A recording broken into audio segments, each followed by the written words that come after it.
1925 मसीह भारत रे जड़े डाक्तर गोटे संगठन गढ़ी से संगठनर मुख्य लक्ष्य थिला भारतर हिंदू समाज को ब्रिटिश अत्याचार रु मुक्त करने। से समय रे केही भी भाभी नथिले जे से संगठनटी आगकू जाई विश्वर सबुठु बड़ एनजीओ बा नॉन गवर्नमेंट ऑर्गेनाइजेशन हबो बोली। से संगठनटी हेउछि राष्ट्रीय स्वयंसेवक संघ बा आरएसएस, जहा एई वर्ष 100 वर्ष पूर्ण करिबाकू जाउछि। हेले आरएसएस कौन गोटे सामाजिक संगठन ना गोटे राजनैतिक संगठन? आरएसएस राजनैतिक पथरे चली थाए ना सांस्कृतिक पथरे चली थाए ना आरएसएस रो काम किछि अलगा? जानिबा पाई वीडियोटी को पूरा शेष जाए देखिबे। नमस्कार, जय जगन्नाथ। मु पद्मजा स्वागत जनाउछि आपण समस्तंकु आम चैनल गप पेढ़ी रे। आसंतु आज किछि भल सुनिबा, टिके पछकु जिबा आउ इतिहासर किछि पृष्ठा उल्टेइबा, जानिबा जे आरएसएस काहीकि गठन करा जाइथिला आउ केबे गठन करा जाइथिला। 1907 मसीह रे वेस्ट बेंगल रे स्वाधीनता संग्रामी माने अनुशील समिति नामक गोटे संगठन गठन करथिले। राम बलराम हेडगेवार नामक जने व्यक्ति जी नागपुर रु आसी डाक्तरी पाठ पढ़ुथिले वेस्ट बेंगल रे, से भी जोग देइथिले एई संगठन रे। ठीक सेही समय रे दादा भाई नावरोजी बाल गंगाधर तिलक को कांग्रेस रो सदस्य हेबा पाई निमंत्रण देइथिले आउ हेडगेवार गंगाधर तिलक सहित मिसी कांग्रेस रे जोग देइथिले। बहुत दिन जाए हेडगेवार कांग्रेस दल रे रही काम करिथिले, किंतु 1917 मसीह रे टर्की रे खलीफार गद्दीटी चली जिबाकू नहीं सारा भारत रे खिलाफत आंदोलन आरंभ हो जाइथिला। खिलाफत आंदोलन को जदि मु संक्षेप रे कहिबी तेबे फर्स्ट वर्ल्ड वॉर बा प्रथम विश्वयुद्ध समय रे ब्रिटिश आर्मी ऑटोमैन एम्पायर रो सुल्तान को राजगद्दी रु हटेई देइथिले।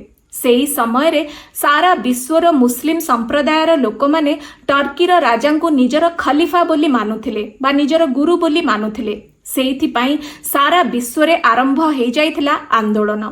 आउ भारत तरफरु एई आंदोलनर समर्थन करिथिले महात्मा गांधी। एमिति कि कांग्रेस तरफरु से खिलाफत आंदोलनर नेतृत्व भी नेइथिले। सेही समय रे कांग्रेस रो अनेक नेता एई आंदोलन को समर्थन करुनथिले, एले महात्मा गांधींकर उद्देश्य एया थिला जे एई आंदोलन द्वारा भारत रे हिंदू आउ मुस्लिम संप्रदायर लोकमानंकु एकजुट करेबा। कांग्रेस तरफरु एई पदक्षेपटी हेडगेवारंकु पसंद आसी नथिला। से बुझी पारु नथिले काहीकि कांग्रेस एई आंदोलन को समर्थन करुछि। हेले भी हेडगेवार कांग्रेस पार्टी रे रहिथिले। डॉक्टर हेडगेवार 1922 रे नागपुर रे हेइथिबा कांग्रेस रो अधिवेशन एवं 1925 रे कलिकता रे हेइथिबा कांग्रेस रो अधिवेशन रे जोग देइथिले।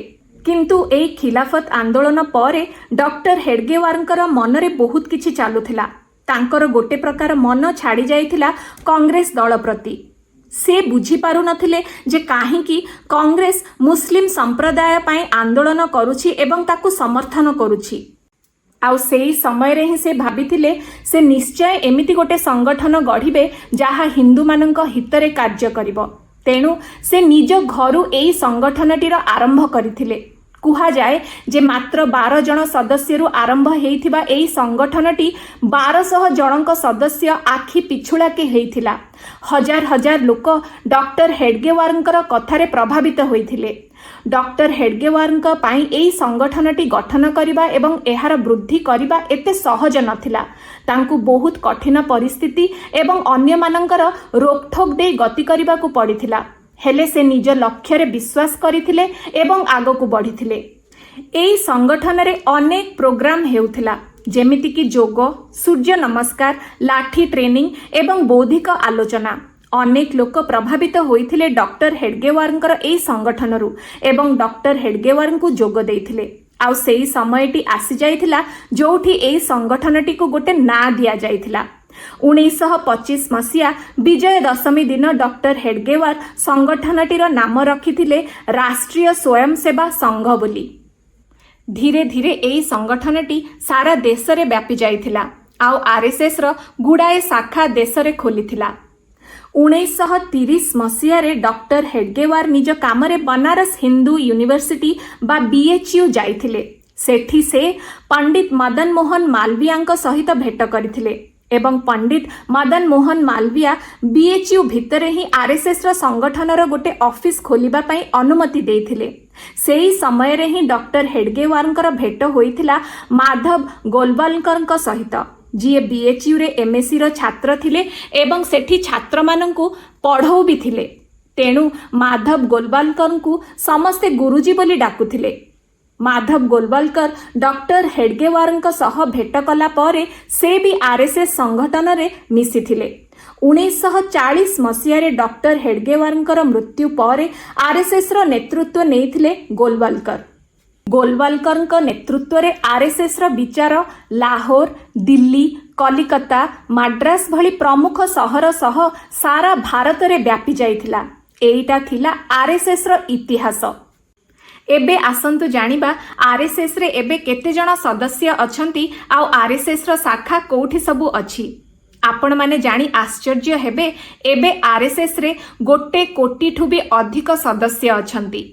उत्तर प्रदेश रे आरएसएस रो 8000 टी शाखा अछि। आपण माने जानी आश्चर्य हेबे जे केरल भली गोटे राज्य जोठी हिंदू जनसंख्या एते कम सेठी 5000 टी आरएसएस रो शाखा अछि। आउ भारत छाड़ी देले पूरा विश्व रे 57,000 टी शाखा अछि आरएसएस रो। आरएसएस रो सदस्य माने सकाळे एवं संध्यारे मीटिंग करिथांती, जोठी प्रार्थना होइथाय, जोगो होइथाय, सांस्कृतिक विषय वस्तु उपरे चर्चा भी होइथाय। आरएसएस रो जणे सरसंग चालक रहिथांती। वर्तमान समय रे आरएसएस रो सरसंग चालक होउछंती श्री मोहन भागवत। आउ गोटे कथा, जिए केही एई संघरे निज मनरु आसीथांती आ जोग देइथांती सेमानंकु स्वयं सेवक बोली भी कुहा जाए। आरएसएस रु बाहरी थिबा केतोटी संघर ना हेउछि भारतीय जनता पार्टी, बजरंग दल, हिंदू जागरण मंच, Indian farmers association, Hindu Swayamsevak Sangh, राष्ट्र सेविका समिति, all India world council, Vidya Bharati, Saraswati Shishu मंदिर, बानवासी कल्याण आश्रम, मुस्लिम नेशनल फोरम, नेशनल सिख संगत, वर्ल्ड डायलॉग सेंटर, स्वदेशी जागरण मंच, लघु उद्योग भारती, विवेकानंद केंद्र, इंडियन लेबर यूनियन, सेवा भारती, विश्व हिंदू परिषद एवं आहुरी अधिका।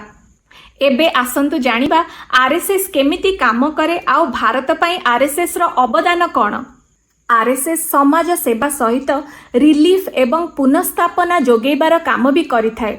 संघर गोटे लक्ष्य एइटा भी जे देशर संस्कृति को बजाय रखिबा एवं जाति प्रथा को दूर करिबा। महिला मानकर उन्नति रे भी आरएसएस खूब काम करे। महिला माने आरएसएस रो प्रत्यक्ष सदस्य नहेले भी राष्ट्र सेविका समिति नामक गोटे संघ आरएसएस रो विचारधारा द्वारा अनुप्राणित। हिंदू महिला मानकर सांस्कृतिक, सामाजिक, व्यक्तिगत विकास पई एई संगठनटी काम करे। सेमानंकु समाजर सक्रिय एवं दायित्ववान सदस्य भाबरे सशक्त करिबा पई लक्ष्य रखे। आरएसएस संघ तार गुडाए मैगजीन भी पब्लिश करिथाय, जेमिति कि द डीप नेशन। पंचजन्य नामक मैगजीन टी आरएसएस रो गोटे मुख्य मैगजीन। युवा पीढ़ी एवं पिलामानंक पई आरएसएस तरफरु देवपुत्र नामक गोटे मैगजीन पब्लिश करा जाय थाए। एबे जाए आरएसएस रो अवदान भितर गोटे बहुत बड़ अवदान एया जे कश्मीर को भारत सहित मिसेइबा। सेही समय रे सरदार वल्लभ भाई पटेल कर अनुरोध रे गुरु गोलवालकर महाराजा हरि सिंह को सहित कथा हेइथिले, जहा परे महाराजा हरि सिंह दिल्ली को गोटे चिट्ठी लिखिथिले कश्मीर को भारत सहित मिसेइबा पई। 1962 मसीहा भारत चाइना युद्ध रे आरएसएस भारतीय सेनांकर खूब सहाय्य करिथिला। तांकर काम थिला इंडियन आर्मी रो रूट उपरे नजर रखिबा, इंडियन आर्मी को खाद्य जोगेबा सह इंडियन आर्मी रो परिवार को सहाय्य करिबा। एही युद्ध परे सारा देश आरएसएस रो काम को प्रशंसा करिथिले। ठीक ता पर वर्ष 1963 मसीह रे रिपब्लिक डे पैरेड पाई तत्कालीन प्रधानमंत्री जवाहरलाल नेहरू आरएसएस को निमंत्रण करथिले। 3000 रु भी अधिक आरएसएस रो सदस्य राजपथ रे मार्च पास्ट करथिले। ठीक सेही परी 1965 मसीहा भारत पाकिस्तान युद्ध रे लाल बहादुर शास्त्री संघ को सहाय्य मागिथिले। आउ भारतीय सैन्य मानंकु सबुठु अधिका रक्त स्वयंसेवा संगठन ही देइथिले। काश्मीर रे एयर स्ट्रिप रु बरफ काढ़िबा काम भी एई स्वयंसेवा संघ ही करिथिले। 1971 मसीहा ओडिशा रे हेइथिबा बात्या, भोपाल रे हेइथिबा गैस ट्रेजेडी, 1984 मसीहा रे सिख दंगा, गुजरात रो भूमिकंप, उत्तराखंड रे होइथिबा बन्या, एमिति की कारगिल युद्ध रे भी रेस्क्यू ऑपरेशन पाई एई स्वयंसेवक संघ आगो आसीथिले। आउ केवल भारत नुह, नेपाल, श्रीलंका, सुमात्रा रे भी आरएसएस संघ सेवा करिसंती। एते सबु सेवा कला परे भी आरएसएस सबु बेले विवाद रे घेरी रही थाए। आउ बहुत लोक डिमांड करिथांती जे आरएसएस को बैन करिबा पई। इतिहास रे बहुत थर आरएसएस को बैन करिछि भारत सरकार। प्रथम थर जेतेबेले 1948 रे नाथुराम गडसे महात्मा गांधी को हत्या करथिले, सेही समय रे जवाहरलाल नेहरू आरएसएस को दोषी बोली कहिथिले आउ आरएसएस संघ को बैन करथिले। ठीक सेही परी 1975 मसीहा रे जेबे इंदिरा गांधी इमरजेंसी डिक्लेयर करथिले, सेही समय रे भी आरएसएस संघ को बैन करा जायथिला। 1992 मसीहा रे जेबे बाबरी मस्जिद भंगा होइथिला, सेही समय रे भी आरएसएस को बैन करा जायथिला। देश भितरे एवं देश बाहरे एते भल काम करिकि भी आरएसएस न चाहिकि भी राजनैतिक विवाद रे घेरी रहिछि। एते विवाद रे घेरी रहिकि भी आरएसएस निजर लक्ष्य को केबे भी भूली नाही। आरएसएस रो मुख्य लक्ष्य हेउछि अखंड भारत, ग्रामीण विकास एवं हिंदू संस्कृति रो विकास। बीजेपी रो बहुत बड़ बड़ नेता आरएसएस रु ही बाहरी छंती, जेमिति श्री अटल बिहारी वाजपेयी, श्री एल.के. आडवाणी, श्री अमित शाह एवं श्री नरेंद्र मोदी। आरएसएस केवल गोटे संगठन नुह, एहा गोटे सेना। किए जानिथिला गोटिए बखरारु आरंभ हेइथिबा एई संगठनटी आज विश्वर सबुठु बड़ एनजीओ हबो बोली, आउ सारा विश्व रे व्यापी जीव बोली। आरएसएस को निजर कर्म पथरे गुड़ाए पहाड़र सामना करबाकू पड़िछि, हेले आरएसएस केबे भी निज लक्ष्यरु ओहरी जाई नाही। आशा करूछि आजिर वीडियोटी आपनकु पसंद आसीथिबो।